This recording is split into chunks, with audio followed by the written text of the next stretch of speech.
Olá, amados, bom dia e a paz do Senhor para todos. Essa manhã de segunda-feira, dia 31, estamos aqui para orar, interceder pela vida de vocês. Vai ser algo que eu venho fazendo desde 2014, aqui na página. Mas esse ministério da oração entrou na minha vida desde o início da minha carreira cristã. Eu sempre vivi uma vida de muita oração. Sempre vivi uma vida de orar pelo meu próximo, de se preocupar com o meu próximo. E esse ministério começou lá em 1985 para 86, quando aceitei Jesus na Igreja Universal do Reino de Deus. E com isso não nos adaptamos, fomos para a Assembleia de Deus em 88. E aí continuamos nesse ministério da oração. Permanecemos nesse ministério. E hoje é só mais um dia que estaremos orando por vocês. Várias vezes subimos montes, descemos montes para orar pelo próximo. E nunca coloquei prioridade em cima de nós. Eu sempre orei pela nação, sempre oro pelas famílias, esse é o meu objetivo. Quando eu peço a Deus aqui, Senhor, abençoa as famílias, eu estou incluindo todas as famílias. Muitas das vezes, eu esqueço até mesmo de orar pela minha. Muitas das vezes eu dou muita prioridade ao próximo. Mas Deus diz que quando você ora pelo teu próximo, Ele está intercedendo pela sua. Foi assim como aconteceu na vida de Jó. Quando ele orou pelos amigos, a vida dele foram restituídas. Então eu creio que Deus está cuidando da minha família. Então, querido, vamos fechar nossos olhos nessa manhã de hoje. Vamos orar para iniciar esse culto, esse momento, essa live, que para mim é um culto. Não sei se você vê como oramos ao Senhor.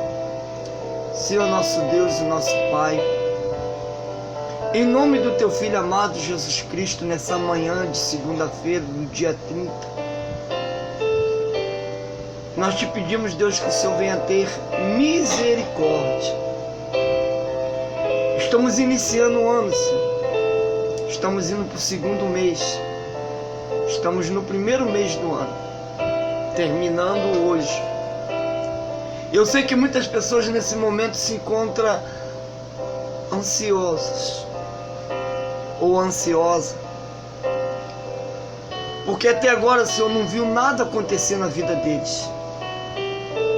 Mas que essa palavra possa ser a transformação, Senhor. Que essa palavra de hoje possa entrar na vida espiritual de cada um e fazer morada, Pai. Então, Deus, em Teu nome, entregamos nas Tuas mãos essa palavra. Amém. Querido, hoje nós vamos falar sobre, mais uma vez, sobre apostasia da igreja. Você já viu fazer uma casa? Ou você já fez uma casa para você? Já viu uma construção de uma casa? Não tem como construir uma casa sem começar pelo alicerce. É impossível construir uma casa sem o alicerce. Uma casa firme, uma casa construída com bons ferros, 3/8, vamos dizer assim, para suportar outra casa em cima. Então uma casa, ela tem que começar lá da fundação. E muitas das vezes, amado, você quer resolver os problemas da tua vida mas sendo que a tua vida espiritual está um fracasso. A vida espiritual do crente é o alicerce para suportar todas as áreas da tua vida. Então, quando você está com a tua vida espiritual no altar do Senhor, você suporta. É por isso que Paulo diz: o que pode me separar do amor de Deus? Tribulação, perseguição, Romanos 8, 35 em diante. Guerra, nudez, fome. Nada pode me separar do amor de Deus. Nada. Eu sou mais do que vencedor, Paulo diz. Por que Paulo diz isso? Porque os alicerces de Paulo, a vida espiritual de Paulo, está no altar. Quando você está com a tua vida no altar do Senhor, você não tem medo de fornalha, você não tem medo de leões, você não tem medo de gigantes. Porque a tua vida se encontra no altar.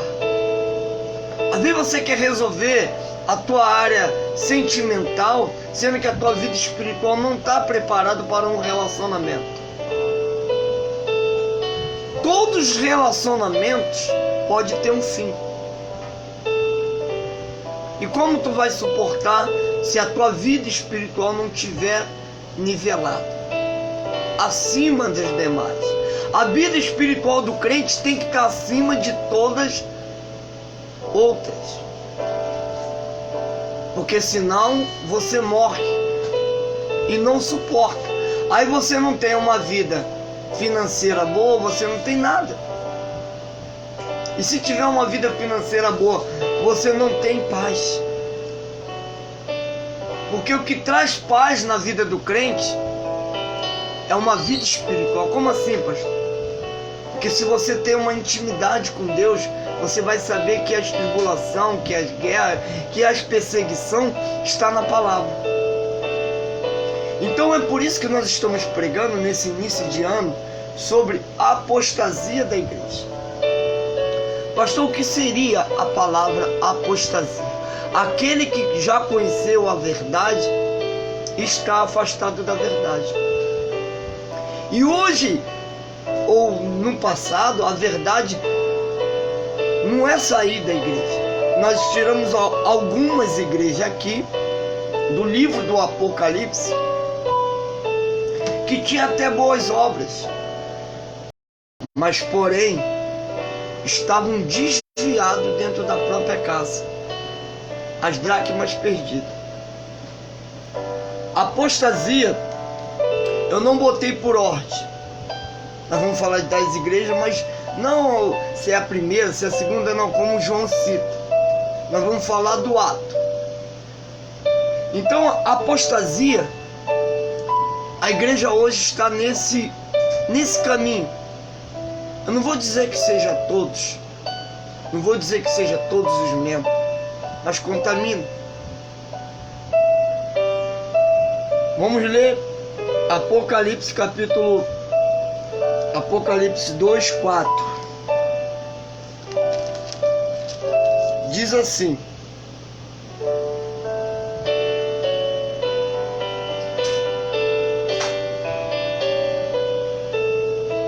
Nós vamos ler Apocalipse 2, do versículo 2.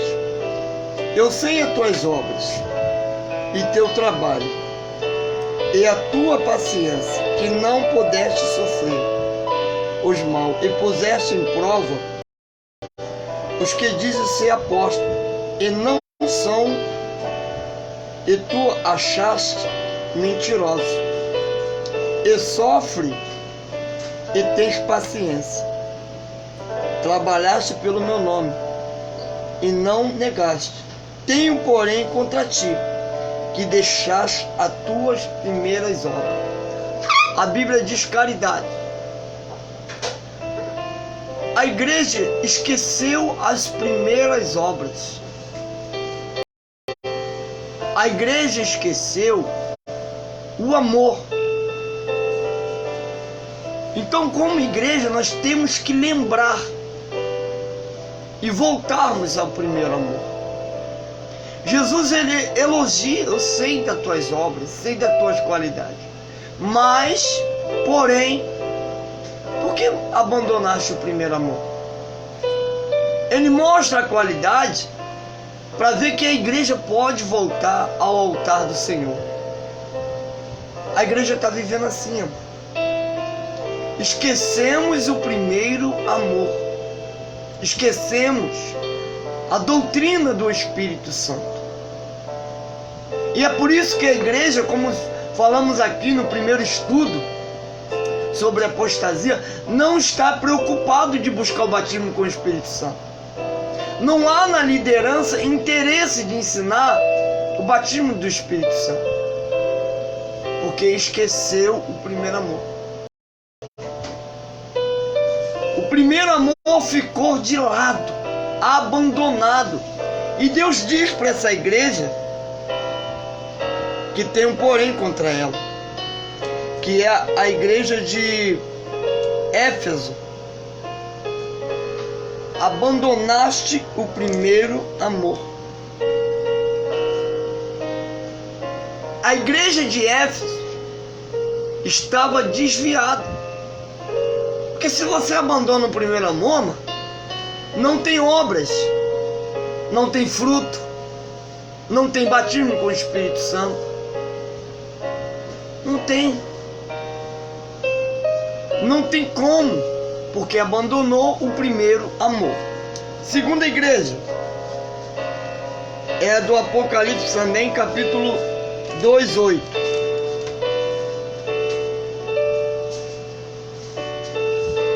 Apocalipse, capítulo 2, versículo 8. Diz assim: ao anjo que está em Esmir, escrevo isto, e diz o primeiro, escrevo, e isto diz ao primeiro e o último que foi morto e reviveu. Eu sei as tuas obras e tribulações, pobreza, mas tu és rica. Olha o que Deus diz a riqueza: em blasfêmia dos que diz judeus, e não são, mas são sinagoga de Satanás. Tá entendendo, amor? Olha a situação dessa igreja. A igreja de Esmirna, a situação dessa igreja.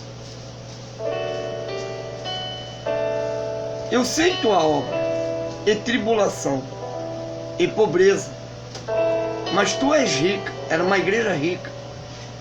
E blasfêmia dos que se diz judeus, e não são, mas são as sinagogas de Satanás. Nada temas das coisas que há de padecer. Eis que o diabo lançará algum de vós na prisão, para que seja tentado, e tereis uma tribulação de 10 dias. E ser fiel até a morte, que dá cheia a coroa da vida. Há aqui uma esperança por uma igreja que estava literalmente sendo chamada de sinagoga de Satanás. Então essa igreja perdeu literalmente os alicerces espiritual. Agora essa igreja aqui está desviada. E vem uma palavra aqui para ela, para a igreja de Esmirna, para despertar em relação ao que estava acontecendo dentro da igreja. Uma igreja que estava saindo dos caminhos do Senhor. Uma igreja que relata o versículo sinagoga de Satanás. Uma igreja que deixou o pecado superabundar. Uma igreja que deixou o pecado dominar a vida dela. E quando eu falo de igreja, eu falo de nós. Eu não falo de templos feitos de cimento e de concreto. Eu estou dizendo a igreja, o povo. Essa igreja estava desviada do caminho de Deus. Uma igreja literalmente desviada do caminho do Senhor. E não está diferente nos dias de hoje. A igreja está aceitando tudo e não está vigiando. A igreja está aceitando jovens viver em fornicação e dizer: é melhor eles aqui assim do que lá no mundo. Não, é melhor se consertar, é melhor botar a vida no altar. Não, a gente não pode chamar aquele jovem atenção ali não, porque é filho de fulano, e é fulano que sustenta a igreja. A gente não pode chamar a atenção daquele ali não, porque é filho do pastor. Mas o pecado continua, a fornicação continua. Era isso que estava acontecendo. A irmã não quer se legalizar, quer viver de qualquer maneira.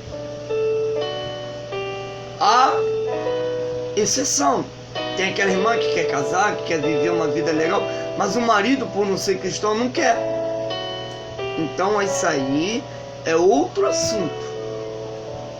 Mas agora está ali a possibilidade para viver uma vida normal, casar tudo direitinho, mas não faz porque não quer. Então isso é a sinagoga de Satanás. O camarada vai pregar, vai subir o púlpito, mas está em adultério. Isso é a sinagoga de Satanás. Era isso que vinha acontecendo dentro dessas igrejas na época que João escreveu o Apocalipse. A terceira igreja.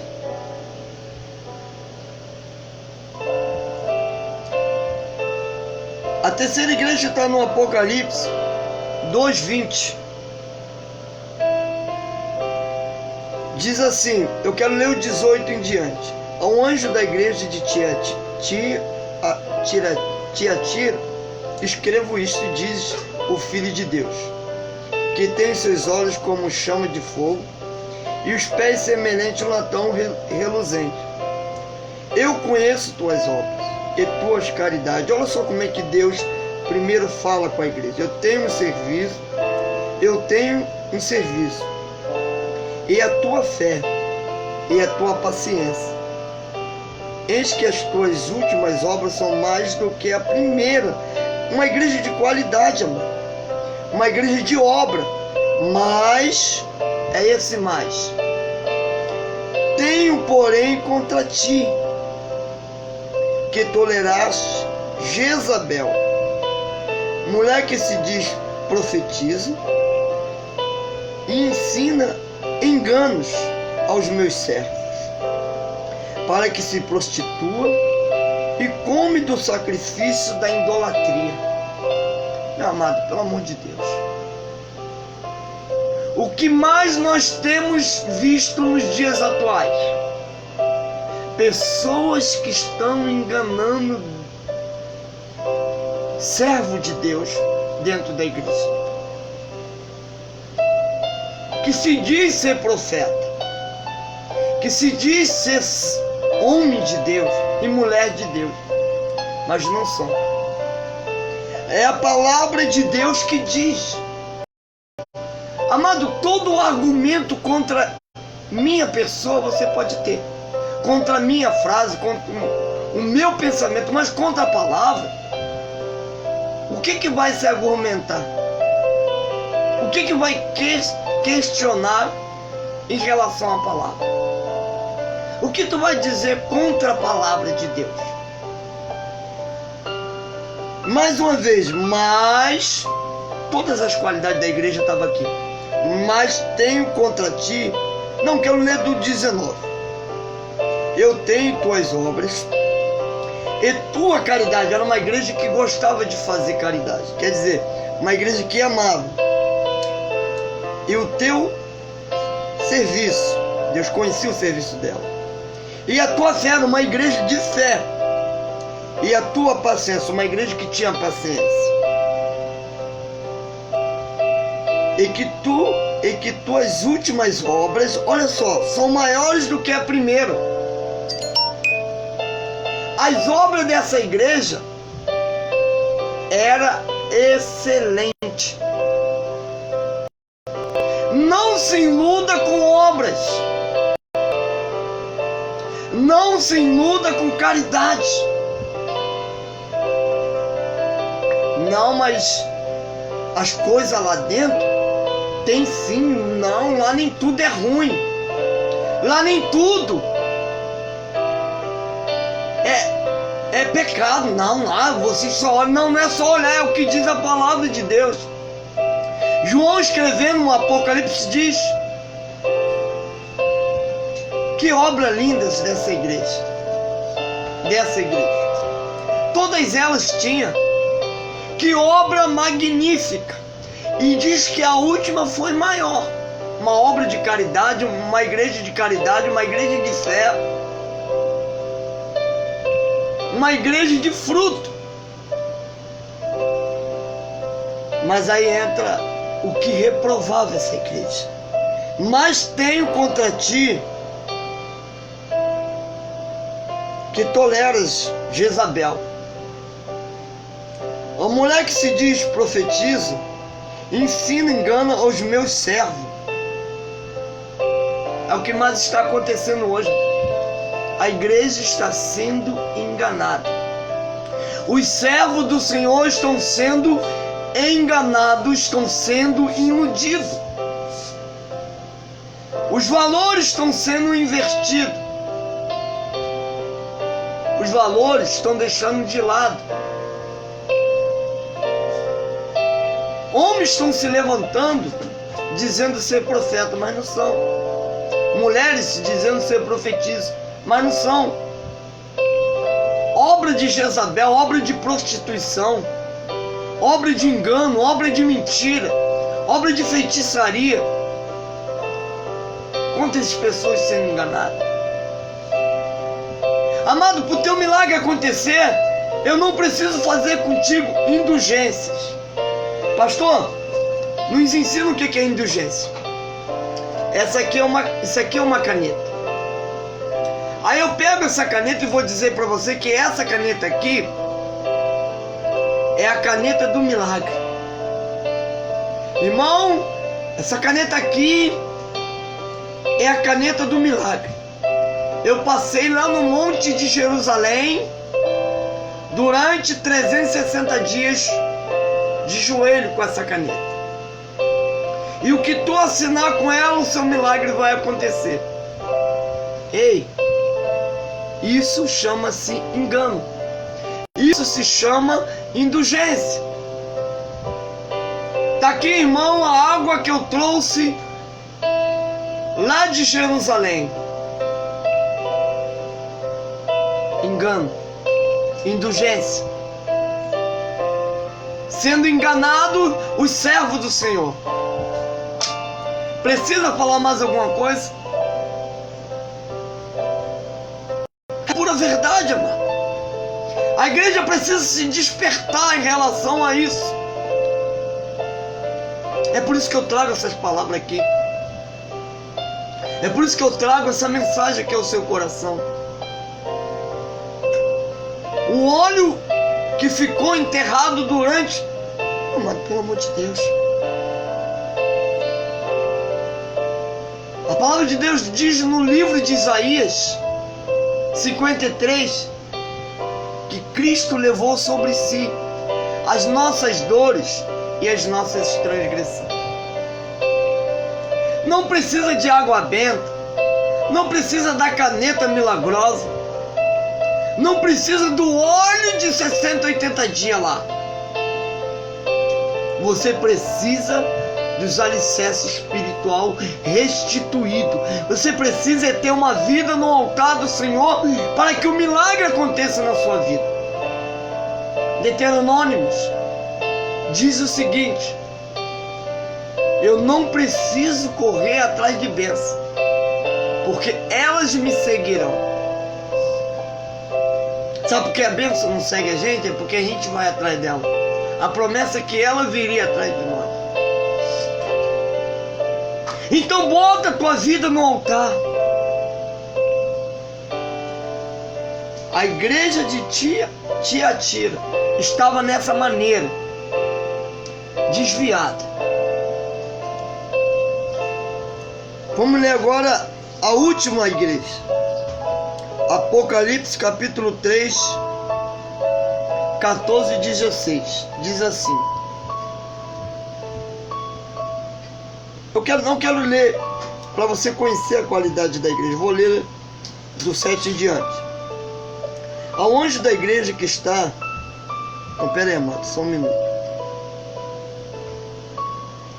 Deixa eu virar aqui que eu errei aqui. É do 14.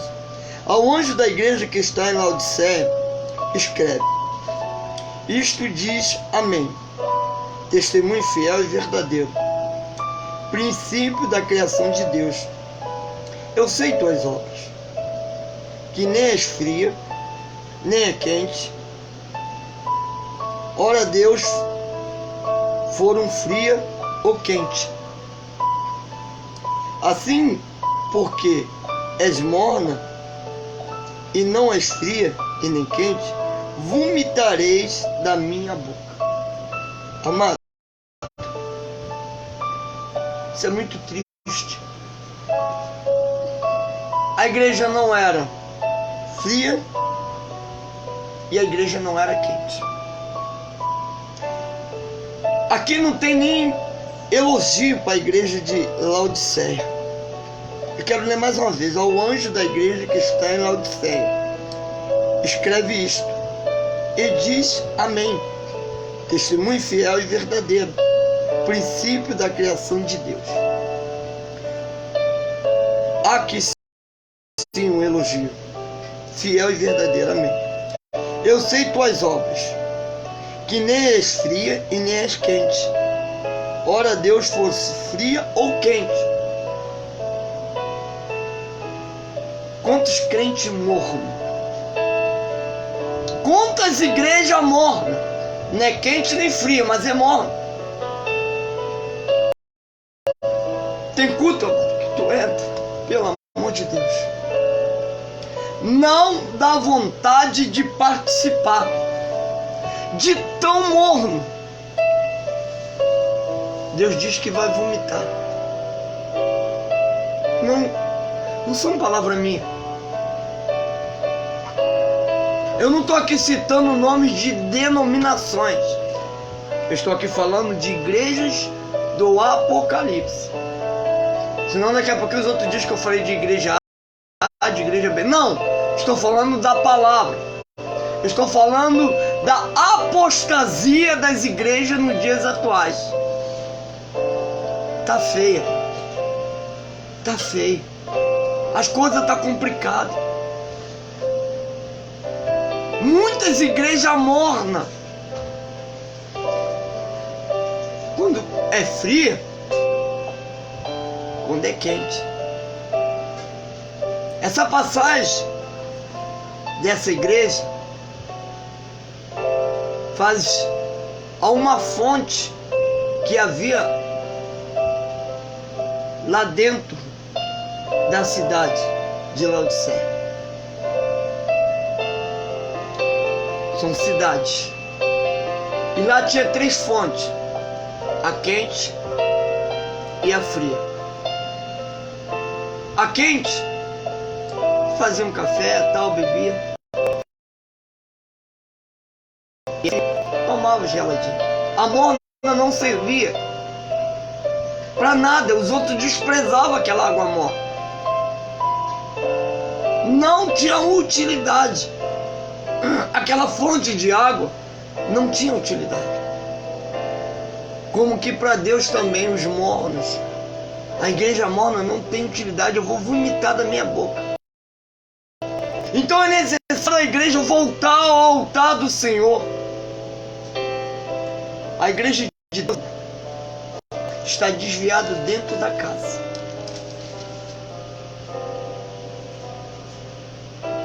É necessário retornar ao primeiro amor.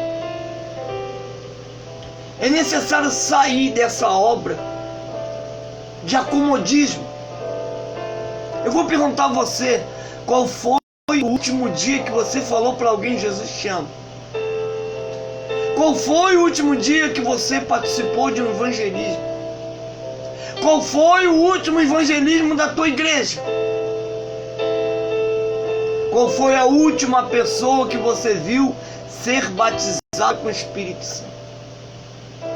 Qual foi o último sermão que você ouviu falar de salvação dentro da tua igreja? Qual foi a última vez que você ouviu falar de céu e inferno nas pregações atuais? Ah, o senhor pregando, pastor, eu sou doido, eu falo mesmo. Tá assim. A igreja tá assim. A igreja tá assim. Eu quero voltar um pouco aqui à mensagem da sexta-feira. Não ensina batismo com o Espírito Santo. E não estão ensinando mesmo. Não prega salvação. Não estão pregando salvação dentro da igreja. Não estão ensinando que existe dois caminhos, céu e inferno. Falta amor. Aí diz a palavra, falta caridade. Não prega sobre o pecado. Pode deixar Jezabel dentro da igreja. Não fala não, Jezabel é o maior dízimo da igreja. Deixa ela. Pastor, está pregando contra o dízimo? Não. Estou pregando contra o pecado. Dízimo é benção. E cadê? O pecado está infiltrando no nosso meio. O pecado está dominando a nossa geração dentro da igreja. Eu não estou preocupado com o mundo. Eu vou esperar o que desse mundo? O que? Eu vou esperar que esse mundo melhore? Quem é limpo se limpa mais, e quem é sujo se suja mais. Eu vou esperar que as noites, as madrugadas do Rio de Janeiro sejam de oração, nas ruas, nos becos, nas vietas, nas favelas? Não vou esperar isso. Eu vou esperar que as ruas, ao invés de droga, oração, vou me iludir, não espero isso. Mas eu espero que as igrejas voltem às madrugadas de oração. Eu espero que a igreja tenha esperança nisso. Retorne ao batismo do Espírito Santo. Que volte às primeiras obras, ao primeiro amor. Que tenha palavras de salvação em nosso meio. Que ensinam que há dois caminhos, céu e inferno. Isso eu espero. Mas do mundo eu não espero. Eu espero que a gente vá lá no mundo e tire o traficante da vida do tráfico. Eu espero que a gente entre nos presídios e resgata aqueles que são servos de Deus. Lá tem. Eu espero que nós entramos nos hospitais e coloque a mão no enfermo e ele seja curado lá dentro do hospital. Porque a Bíblia diz, Jesus falou, se creres farão obra maior do que a minha. Mas para isso é necessário a igreja sair da apostasia e voltar ao primeiro amor. Voltar às primeiras obras, reconstruir os alicerces. Aqui em casa, quando meu pai construiu aqui a primeira casa, deu um problema na fundação, cedeu. Aí veio um camarada amigo do meu pai, mestre de obra, e ele falou uma coisa que eu não entendo muito, mas se tiver alguém que entende de obra, bota aí alguma coisa, escreve alguma coisa em relação a isso, chamado injeção. Ele falou: Beto, nós temos que aplicar aqui uma injeção. Aí cavou abaixo, olha só, cavou uma fundação boa, mas só que aqui é aterro. Ele cavou abaixo da fundação, colocou ferros, radier, com ferro mais grosso, mais forte, mais volume, mais o concreto 2x1, bastante ferro. E a casa foi ali, selou na época antes disso. E quando colocou, encaixou, desceu e ficou perfeito. Então nós precisamos ter essa injeção. Se o teu alicerce já está ruído, se a tua estrutura está ruída, é necessário ir lá embaixo, abaixo dos alicerces, reaver o que está acontecendo e dar uma injeção. Eu trabalhei numa obra de reconstruir em prédio na beira de praia. Então a maresia como esferro, e tinha uma máquina que via aonde estavam os ferros já enferrujados, podres, e aquela câmera filmava aquilo tudo, e a gente trocava as ferragens. Talvez esteja na hora de trocar alguma coisa na tua vida, no teu alicerce, nas colunas da tua casa, que é você, para rever, para ser restituído. Então a igreja precisa de restituição. Fica aqui nessa manhã essa palavra, em nome do Senhor Jesus. Amém? Que Deus venha abençoar cada um de vocês, nossa irmã Odete Silva, nosso amigo Valdeciano. Que Deus abençoe vocês. Eu estarei orando ainda hoje, mais tarde.